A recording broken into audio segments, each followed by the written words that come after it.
প্রয়াত ডাক্তার শীতাংশু দাসের স্মরণসভায় প্রকাশিত হল স্মরণিকা। পূর্ব মেদিনীপুর জেলার শিল্প শহর হলদিয়া প্রয়াত স্বনামধন্য চিকিৎসক ডাক্তার শীতাংশু দাস প্রয়াত হয়েছেন গত কয়েক মাস আগেই। তারই স্মৃতিচারণা এবং স্মরণ সংখ্যা প্রকাশিত হল তিতুসি পত্রিকার উদ্যোগে। এছাড়াও বিশিষ্ট সমাজসেবক রবীন্দ্রনাথ মিশ্র মহোদয়কে তিতুস পত্রিকার উদ্যোগে বিশেষ সম্মাননা প্রদান, কবিতা পাঠের আসর হয় শিল্প শহর হলদিয়া মিলন সংঘ ক্লাব প্রাঙ্গণে। উপস্থিত ছিলেন বিশিষ্ট চিকিৎসকবৃন্দ, এছাড়াও শিল্প শহরের কবি, সাহিত্যিক, প্রাবন্ধিক, গল্পকার। শুধু রবীন্দ্রকে সাম্রাজ্যের যে স্মারক সম্মাননা দেওয়া আছে একটু খেয়াল করে দেখবেন, আমাদের শ্রদ্ধেয় দেবতা পাঠ করবেন, তার মধ্যে সমস্ত কথাটাই আমি তুলে ধরেছি কেন দিচ্ছি আমরা তাকে। তো এখন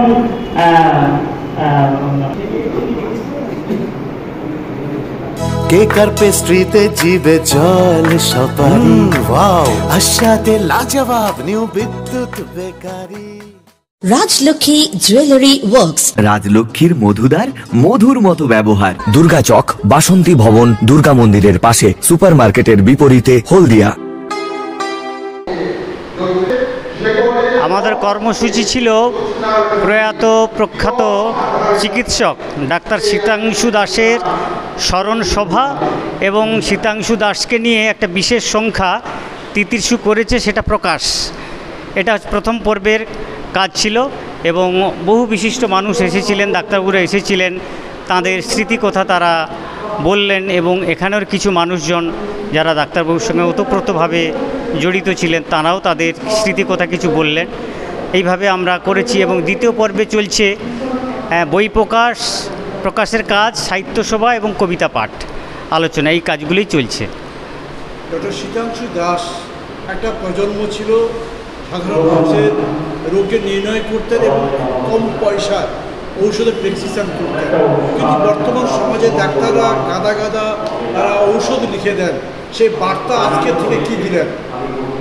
বার্তা বলতে প্রকৃত গুণী ডাক্তারবাবু যারা হন দেখেছি তারা মানুষকে যতটা কম ঔষধ দিয়ে ভালো করা যায় সেই চেষ্টা তারা করেন। তার মধ্যে শীতাংশু দাস ছিলেন অগ্রগণ্য, কারণ কত কম ঔষধ দিয়ে তাদেরকে একটা থেরাপি বলা যায়, ভোকাল থেরাপি দিয়ে শারীরিক কীভাবে সুন্দর রাখা যায় না ওষুধ খেয়ে, সেই ব্যবস্থাটা তিনি করেছিলেন। শুধু তাই নয়, শীতাংশু দাস অন্তর্নিহিত একটা পেশেন্ট বা একটা রোগীর ভেতরে ঢুকে যেতেন। ভেতরে যতক্ষণ না ঢুকতেন ততক্ষণ তিনি ঔষধ বা ডায়াগনোস করতেন না। ভেতরে ঢুকে তারপর ডায়াগনোস করে সামান্য একটা কি দুটো ঔষধ বা কারোকে কোনো ঔষধ না দিয়ে সামান্য এইসবগুলো ঘুষি দিয়ে তিনি চিকিৎসা করতেন। আজকের দিনে বর্তমান ডাক্তারদের কি বার্তা দিচ্ছে? বর্তমান ডাক্তারবাবুদের বার্তা একটাই, সেটা হচ্ছে এই যে চিকিৎসার যে পরিষেবাটা যারা দিচ্ছেন রোগীদের, এই শীতাংশু দাস বাবুদের মতো যদি পরিষেবাটা দেন তাহলে আমাদের মতো যারা পরিষেবা নিতে চাই আমরা অনেকটা ভালো থাকতে পারি, ভালো হতে পারি। আমার নাম চন্দন দাস, তিতির্ষুর সম্পাদক। আজকের আবার এইটা প্রকাশ হলো, ডাক্তারবাবুকে নিয়ে বিশেষ সংখ্যাটি এটা প্রকাশ হলো, ডাক্তারবাবুরা প্রকাশ করলেন। আমার মনে হয়েছে যে শীতাংশুবাবু যেভাবে তার অবজারভেশন, তার নিজস্ব অবজারভেশন, উনি ইনভেস্টিগেশনকে অতখানি প্রাধান্য দিতেন না, তো তার যে স্পেশাল অবজারভেশন ছিল, তিনি আগে পেশেন্টের কথা শুনতেন, তার মানসিক পরিস্থিতি জানতেন এবং কত কম ঔষধে তাকে সুস্থ করা যায় উনি সারা জীবনই এটা চেষ্টা করে গেছেন। তো এই জায়গা থেকে আমার মনে হয় যে যারা আগামী দিনে আমরা ঈশ্বর মানে হচ্ছে আমাদের কাছে ডাক্তার মানে ঈশ্বর, তো সেই ভগবানের কাছে যখন আমরা গিয়ে আমরা নিজেকে সঁপে দিই, তো সেই জায়গা থেকে তারা যদি আমাদের ওই শীতাংশুবাবুর মতো ওই মানসিকতা নিয়ে যদি আমাদের চিকিৎসা করেন তাহলে যারা অর্থনৈতিকভাবে পিছিয়ে আছেন তারা খুব ভালো চিকিৎসা পাবেন এবং তাড়াতাড়ি সুস্থ হবেন, এই প্রত্যাশা রাখছি। অনেকগুলো গান গাওয়া, আসলে আমি একবার অসুস্থ হয়েছিলাম, তা ওনার কাছে গিয়েছিলাম, উনি আমাকে বললেন যে না আমি আর পেশেন্ট দেখবো না। আমি বললাম বাপরে এ কোন ডাক্তার, এরকম দেখবে না টাইমে না বলছে। আমার মনে তখন খুব খারাপ একটা অবস্থা। তো আমি তখন মন খারাপ করে বসে আছি। তখন বললো এই খোকা আরে কী হয়েছে তোমার, বলে উনি আমাকে ভীষণ আদর করতে লাগলেন। আমি তো অবাক হয়ে গেছি। তারপরে উনি বললেন তোমার কি কি সমস্যা। আমি যখন সমস্যা বললাম, উনি কিন্তু ইনভেস্টিগেশন ছাড়াই উনি আমাকে বলেছিলেন যে না তুমি একটু ভালো ডাক্তার দেখাও বাবা, আমি এখন আর করতে পারবো না, আমি আর পেশেন্ট দেখছি না। তখন খুব বাজে অবস্থা ওনার শারীরিকভাবে। তো উনি বললেন যে এটা খুব ক্রিটিক্যাল একটা জায়গায় যাচ্ছে, তুমি একটু ইমিডিয়েট তুমি দেখো। হ্যাঁ, সেই জায়গা থেকে উনি যখন মারা যান আমি খবর পাই অফিসে, তখন আমি ভীষণ মানে আঘাত পেয়েছিলাম এবং সন্ধ্যাবেলায় এসেই আমি একটা গান লিখেছিলাম। পরবর্তীকালে আমার গানের যে মাস্টারমশাই যিনি সুর করেন তিনি আমাকে বারবার বলেন যে না তোমাকে আরও লিখতে হবে। তো আমি পরপর লিখে গেছি, এরকম অনেক গান লিখেছি। অনেক শিল্পী আছেন যারা আপনার গান করলেন, অনন্যা দাস এবং আরও অনেক শিল্পী যারা আপনার গান করলেন। আপনি বলুন আমাকে কতগুলো গান আপনি লিখেছেন? আমি ওনাকে নিয়ে লিখেছি প্রায় 30খানার মতো গান। আপনাকে অনেক অসংখ্য ধন্যবাদ। শুধুমাত্র একজন ডাক্তারবাবুর জন্য 30খানা গান লিখেছেন। ধন্যবাদ। আমার নাম সুকুমার মিস্ত্রি। আমি দুটো কথা বলবো।